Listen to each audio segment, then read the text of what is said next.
भाकियू युवा जिलाध्यक्ष ने सौंपा उप जिलाधिकारी को ज्ञापन। जनपद हरदोई विकास खंड कोथावा के अंतर्गत ग्राम झरोइया में चक्रोड मार्ग खुलवाए जाने के संबंध में बुधवार को भारतीय किसान यूनियन लोकतांत्रिक युवा जिलाध्यक्ष पुनीत मिश्रा ने उप जिलाधिकारी तहसील संडीला को ज्ञापन सौंपा और उन्होंने बताया कुछ ग्रामीण जनों द्वारा गांव के पूरब की ओर जाने वाला कच्चा चक्रोड मार्ग कब्जा कर लिया गया है, जिस पर अवैध रूप से छिटपुर निर्माण कार्य कराया जा चुका है। अवैध रूप से कब्जा किया गया चक्रोड मार्ग को खुलवाने के लिए कि हमारे भारतीय किसान यूनियन संगठन के लोगों ने कई बार प्रयास किया मगर सफल नहीं हुए। इस संबंध में युवा जिलाध्यक्ष ने उप जिलाधिकारी को अवगत कराया है। अगर चक्रोड मार्ग पूर्ण रूप से अगर 1 जुलाई से दिन बृहस्पतिवार तक नहीं खाली करवाया गया तो भारतीय किसान लोकतांत्रिक संगठन के लोग किसान भाइयों के साथ बेनीगंज से प्रतापनगर चौराहा सड़क मार्ग के किनारे पर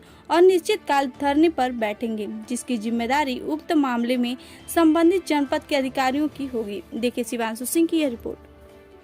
जनपद हरदोई के विकास खंड कोथावा के ग्राम झरोइया में जो कुछ लोगों द्वारा यानी वहां के निवासियों द्वारा चक्रोड मार्ग पर कब्जा कर लिया गया था, उसको लेकर एसडीएम संडीला यानी उप जिलाधिकारी महोदय संडीला को एक ज्ञापन सौंपा गया है और उस ज्ञापन के माध्यम से उनको सारी चीज़ें बताई गई हैं कि उसमें हमारे किसान यूनियन लोकतांत्रिक संगठन का एक जिला सचिव भी एक्सपायर कर गया था और उसके बाद इस प्रक्रिया को उन लोगों द्वारा सही नहीं किया गया, ना ही शासन प्रशासन में बैठे लोगों द्वारा इसको सही किया गया कि उस चक्रोड मार्ग को खोल दिया जाता, उसे छोड़ दिया जाता, उससे कब्जा हटा लिया जाता। तो ये लगभग 1 वर्ष से अब तक चला आ रहा था। इसके संबंध में आज एसडीएम महोदय को ज्ञापन देकर उन्हें समझाने और मैंने बताने का कार्य किया है।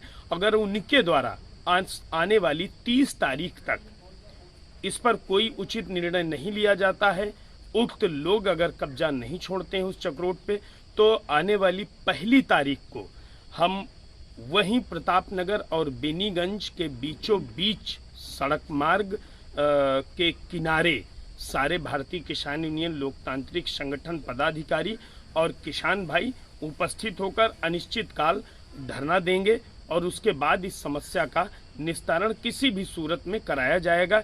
इसके बीच में अगर कहीं पर कोई समस्या आती है या कहीं पर किसान भाइयों को कोई दिक्कत पहुंचाई जाती है तो इस मामले से जुड़े हुए संबंधित सभी जिम्मेदार इसके जिम्मेदार होंगे। ज्ञापन प्रक्रिया पूर्ण कर दी गई है। अब उप जिलाधिकारी महोदय संडीला पर डिपेंड करता है कि वो क्या करेंगे क्या नहीं करेंगे। मैंने अपनी जिम्मेदारी निभाई और आने वाली 1 तारीख को भी अपनी पूर्णतः जिम्मेदारी निभाएंगे। अनिश्चितकाल धरने प्रदर्शन का आगाज करेंगे और कार्यक्रम को भारी किसान भाइयों की उपस्थिति में और आगे बढ़ाने का कार्य किया जाएगा। जय जवान जय किसान।